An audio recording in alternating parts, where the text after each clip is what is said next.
इंसान अपनी जरूरतों को पूरा करने के लिए ऐसे राह पे निकल चलता है, ऐसी राह पे चल पड़ता है जिससे उसे कभी यह अनुमान ही नहीं लगता है, उसे कभी यह एहसास ही नहीं होता है कि आखिरकार वो जिस रास्ते पे जा रहा है उस रास्ते पे चलने का उसका परिणाम क्या होगा।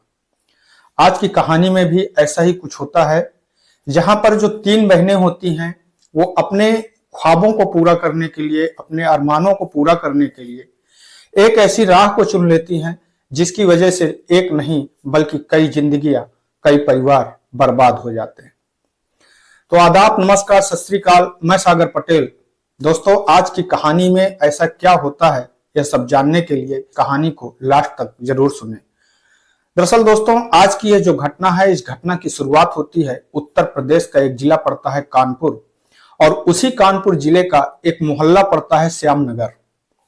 श्यामनगर मोहल्ले का एक व्यक्ति जब अपने घर पर बैठा होता है, अपनी छत पर बैठा होता है, तभी वो देखता है कि उसके पड़ोस में जो एक मकान है, उस मकान में हर रोज बहुत सारे लोग आते जाते रहते हैं। कई दिनों तक जब वो इस चीज को देखता रहता है तो वो इन चीज को देख करके एक दिन उसके मन में यह ख्याल आता है कि जरूर कुछ ना कुछ तो गड़बड़ है, कुछ ना कुछ तो इस मकान के अंदर कुछ ऐसा काम होता है। क्योंकि जो लोग आते हैं, कोई आज दूसरा लोग आते हैं, कल कोई दूसरे लोग आते हैं, ऐसा देख करके वो जो व्यक्ति होता है, एक दिन जो उसी श्यामनगर का इलाके का एक थाना लगता है, चकेरी थाना, उस चकेरी थाना में पहुंच जाता है और वहां पर जो थानेदार साहब होते हैं उनसे कहता है कि साहब, मैं आपसे अपनी कुछ बात कहना चाहता हूं।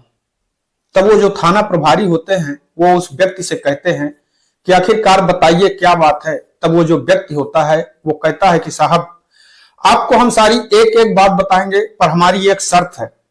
हमारी शर्त यह है कि यह बात कभी भी ओपन नहीं होनी चाहिए कि आखिरकार इसकी सूचना पुलिस को कैसे मिली। तब जो थाना प्रभारी होते हैं वो कहते हैं कि आपको परेशान होने की जरूरत नहीं है, यह बात कभी भी ओपन नहीं होगी कि यह सूचना पुलिस को कैसे मिली। तब वो जो व्यक्ति होता है वो कहता है कि साहब, हमारे मोहल्ले में एक मकान है और उस मकान में हर रोज नए नए लोग, हर रोज नई नई लड़कियां, हर रोज नए नए लोग आते हैं। साहब, जरूर उस मकान के अंदर कुछ ना कुछ गलत काम होता है। जैसे ही यह बात जो थाना प्रभारी होते हैं वो सुनते हैं तो उस व्यक्ति से कहते हैं कि चलिए ठीक है, अगर आपने इस बात की हमें जानकारी दी है तो इसके लिए आपका धन्यवाद। और उस व्यक्ति से कहते हैं कि आप चुपचाप अपने घर जाइए। तब वो जो व्यक्ति होता है वो चुपचाप अपने घर चला जाता है। तभी थाना प्रभारी साहब तुरंत वहां से जो उनका खबरी होता है उसको फोन करते हैं और फोन करके उससे कहते हैं कि आज शाम तक हमें श्यामनगर के जो एक अजय नाम के व्यक्ति का मकान है, उस मकान के अंदर ऐसा क्या होता है, इस सारी जानकारी हमको चाहिए।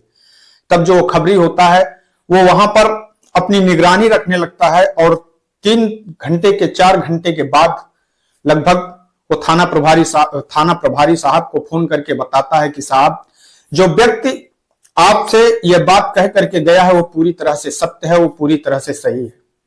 तभी जो थाना प्रभारी साहब होते हैं शाम के वक्त अपनी टीम को अपने साथ में ले करके, लगभग 9 बजे का वक्त होता है, 9 बजे के करीब वो उस बिल्डिंग के अंदर पहुंच जाते हैं। और जैसे ही वो उस बिल्डिंग के अंदर पहुंचते हैं और पहुंच करके वो उस बिल्डिंग के अंदर का नजारा देखते हैं तो उनके पैरों के नीचे की जमीन खिसक जाती है। दरअसल दोस्तों, वहां पर एक कमरा होता है जिस कमरे में वो देखते हैं कि एक व्यक्ति और एक औरत जो पूरी तरह से निवस्त्र होते हैं, आपत्तिजनक हालत में होते हैं। और उसके बाद में जैसे ही वो उस मकान के दूसरे कमरे को खोलते हैं और दूसरे कमरे को देखते हैं तो वो देखते हैं कि वहां बहुत ही खूबसूरत 3 लड़कियां जो सज सवज करके, पहन ओढ़ करके किसी के आने का इंतजार कर रही होती हैं, बैठी होती हैं।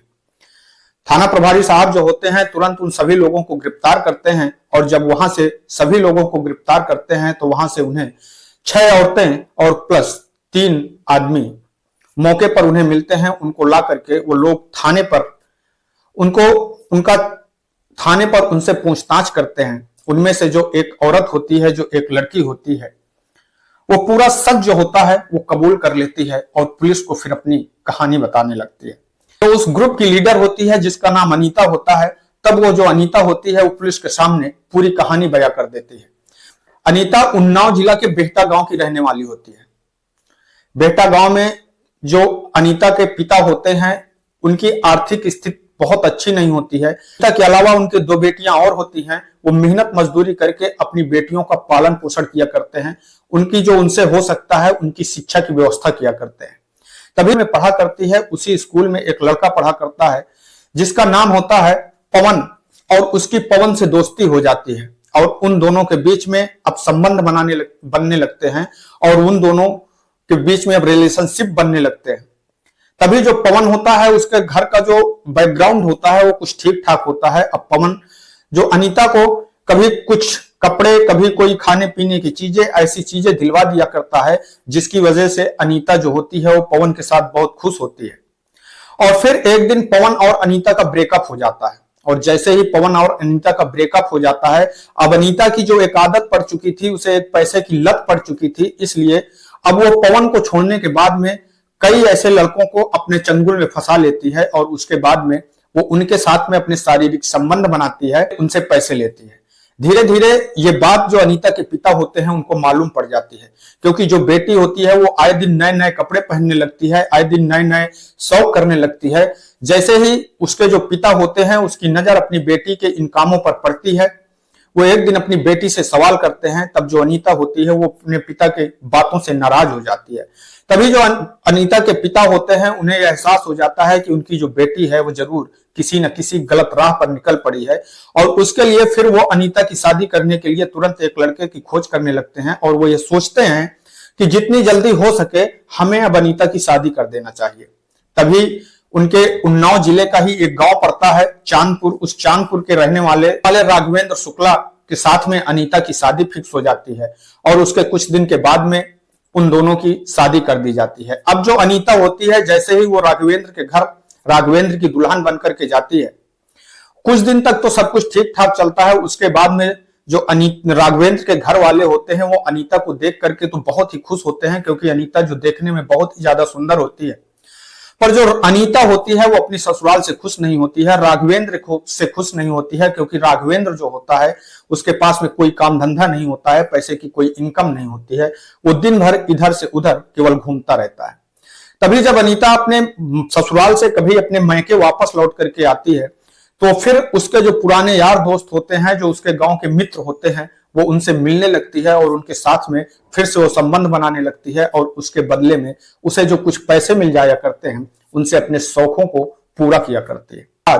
यह बात जो अनीता के ससुराल वाले होते हैं उन लोगों को भी मालूम पड़ जाती है और वो लोग अब अनीता को इस चीज का विरोध करने लगते हैं, अनीता से ये सब चीजें करने के लिए मना करते हैं। तब जो अनीता होती है वो उल्टा अपने ससुराल वालों के ऊपर ही इल्जाम लगाने के लिए तैयार हो जाती है और वो कहती है कि हमारी जिंदगी है, हम अपनी तरीके से जीना चाहते हैं और हम अपनी जिंदगी को अपनी तरीके से जिएंगे। अगर आप लोग हमें परेशान करोगे तो हम आप लोगों को दहेज के केस में उल्टा फंसा देंगे। तब जो अनीता के सास ससुर होते हैं वो लोग शांत हो जाते हैं। तभी जो अनीता होती है वो एक दिन अपने पति राघवेंद्र से कहती है कि हम लोगों को अब इस घर से कहीं बाहर चलना चाहिए और वो अपने पति राघवेंद्र को लिवा करके कानपुर आ जाती है और कानपुर में आकर के वो एक किराए का कमरा लेती है और किराए का कमरा लेने के बाद में वो अपने पति के राघवेंद्र के साथ में रहने लगती है। तभी जो राघवेंद्र होता है वो एक प्राइवेट कंपनी में जॉब करने लगता है और अनीता जो होती है वो भी एक काम की तलाश पर, एक नौकरी की तलाश पर बाहर निकल लेती है। पर जैसे ही अनीता जो काम की तलाश पर, नौकरी की तलाश पर बाहर निकलती है, तभी जो अनीता का संपर्क होता है वो कुछ ऐसे गिरोह से हो जाता है जो लोग जिस्म फरोशी का धंधा किया करते हैं और जो अनीता होती है वो अब उन लोगों के साथ में अपने शरीर को बेचने लगती है, अपने जिस्म को बेचने लगती है। जैसे ही कुछ दिन का समय बीतता है, अब अनीता को आखिरकार ये लगता है कि हम अपने शरीर से केवल कितना कमा सकते हैं। तभी अनीता के मन में अब लालच आने लगता है और अनीता कुछ दिन के बाद में उस गिरोह को छोड़ करके स्वयं का अपना एक गिरोह तैयार कर लेती है और स्वयं का अपना एक सेक्स रैकेट तैयार कर लेती है और फिर उसको अपने तरीके से चलाने लगती है। और उसके लिए वो ऐसी लड़कियों की तलाश करती है जो जरूरतमंद लड़कियां होती हैं, जिन्हें नौकरी की तलाश होती है। ऐसी लड़कियों को वो उस धंधे में लेकर के आ जाती है और धंधे में लाने के बाद में वो उन लड़कियों का वीडियो बना लेती है, प्राइवेट वीडियो बना करके अपने पास में रख लेती है। और उसके बाद में जब वो लड़कियां उससे इसका विरोध करती हैं, इस काम को छोड़ना चाहती हैं, तब जो अनीता होती है वो उन लड़कियों को यह धमकी देती है कि अगर आप लोग इस काम को छोड़ करके या फिर इस बात को आपने कहीं अगर बाहर किसी से बताया तो फिर हम आपकी ये जो वीडियो हैं इन वीडियो को वायरल कर देंगे। और इस डर की वजह से जो लड़कियां होती हैं वो अनीता के साथ में मजबूरी में इस काम को किया करते हैं। कुछ दिन के बाद में जो अनीता होती है वो ऐशो आराम की जिंदगी जीने लगती है। अब जो राघवेंद्र होता है, अनीता का पति होता है, वो भी अनीता के जब सारे इन कारनामों को जान जाता है तो वो भी अपने हाथ खड़े कर लेता है और वो भी अब अनीता का ही साथ देने लगता है।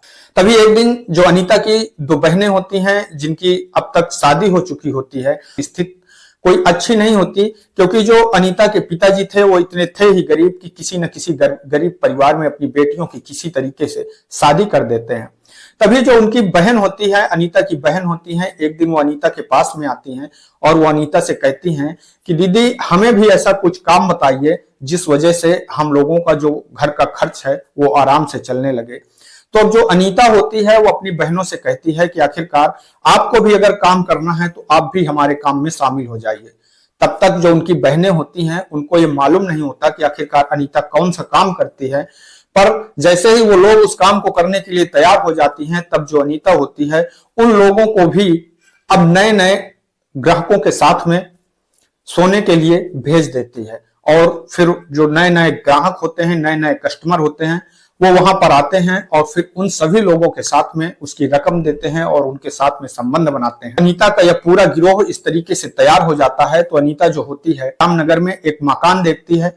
मकान जो कि उस मकान के मालिक होते हैं वो वहां पर नहीं रहा करते हैं, वो किसी दूसरी जगह पर रहा करते हैं। और अनीता 15,000 रुपए में उस मकान को पूरा किराए पर ले लेती है और फिर उसी मकान से वो अपने इस धंधे को चालू कर देती है और उसी मकान में अपने इस धंधे को बेफिक्र होकर के चलाती रहती है। तभी जो उस मकान में तभी उस मोहल्ले में जो एक व्यक्ति रहा करता है, एक दिन उसकी नजर उस पर पड़ती है तो वो देखता है कि बहुत सारे लोग हर दिन जो इस मकान के अंदर आते हैं जाते हैं। ये देख करके उसे शक हो जाता है कि जरूर इस मकान के अंदर कुछ गलत काम होता है।